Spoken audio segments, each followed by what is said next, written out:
चंद्रकांत मित्तल की अपनी चाल पड़ गई उसके ऊपर।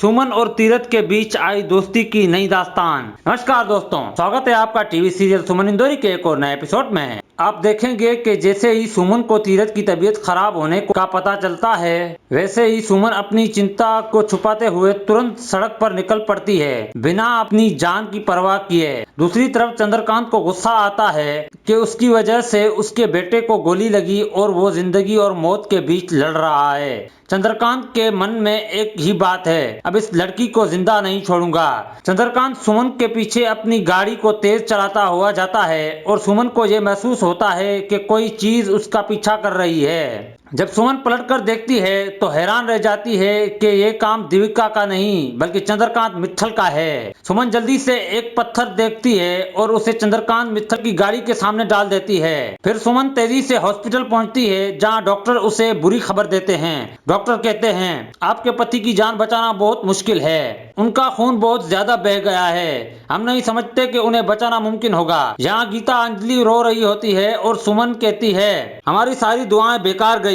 अब तीरथ की जान जाना जरूरी लगता है। पर सुमन जवाब देती है, भगवान भी मुझको मेरे पति से नहीं ले सकते। गीता अंजलि अपने पति के बारे में कुछ और बात कर रही होती है। आपके पति ने जो घटिया काम किया है उसके बाद उनका जेल जाना तो बिल्कुल जरूरी है। ये बातें तीरथ जो है बेहोशी में होता है सुन रहा होता है, लेकिन अभी उसे होश नहीं आता। सुमन गीता अंजलि को बता देती है कि तीरथ को जो गोली लगी है वो गलती से उनके हाथ से लगी है, लेकिन अब बार बार मेरी जान लेने की कोशिश आपके पति कर रहे हैं। आज भी उन्होंने मुझे गाड़ी से कुचलने की कोशिश की और अपनी ही गाड़ी से टकराकर पेड़ से जाके टकराए। मैं उन्हें छोड़कर आई हूँ, लेकिन अब मैं ये कसम खाती हूँ कि मैं उन्हें सजा दिलवा कर रहूंगी। गीता अंजलि सुमन से कह देती है, तुम बिल्कुल सही कर रही हो, इस दरिंदे को जितना हम छुपाए ये उतना ही खतरनाक होता जा रहा है। अब समय आ गया है इसे सजा दिलवाने का। उसी वक्त तीरथ अपनी आंखें खोल देता है और सुमन को डॉक्टर को बुलाने से रोक कर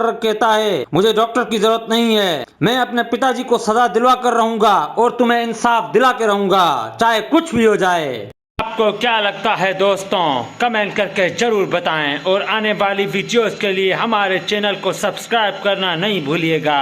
धन्यवाद।